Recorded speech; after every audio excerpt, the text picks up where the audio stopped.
What was the status of other European countries' representatives in Geneva? What were they doing there? Just their own individual status. They sat somewhere in the lobby and drank coffee.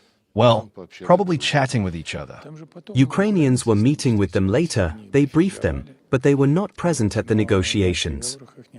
They're not expected there. We don't see the point in the Europeans' participation. They can't help with their current stance. You just mentioned the head of European diplomacy, Kodjakoulis, with her brilliant statements. How can they help taking such a position? Hardly in any way.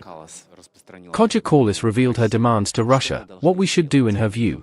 Limit our armed forces and much more according to Kodjakoulis. I think the powers of Ms. Kodjakoulis do not represent a golden age of diplomacy for the European continent. You probably managed to whisper with some participants of the talks in Geneva. What are their impressions? What do they say? It is complicated work. The process is very complex. It's a working process. There's a lot to analyze, a lot to discuss with the head of state. Estonia is quite close to us. We are not threatening to Estonia, as well as to all other European countries, but if there is nuclear weapon in Estonia targeted at us, then our nuclear weapons will be targeted at Estonia. Estonia should clearly bear this in mind. Russia always does what is necessary to ensure its own security, especially in matters of nuclear deterrence. Speaking about Zelensky's interview, he has resorted to some completely vulgar language. He says all sorts of things, using all kinds of words, while still considering himself the country's president. Let's not pay attention to Zelensky. We have our president, President Putin. He always stays within the bounds of decency. He never allows himself any bad words towards other leaders, no matter how deserving they might be of those bad words. Let's still look up to our president. A lot has been done recently. We have almost identified all participants and instigators of this crime.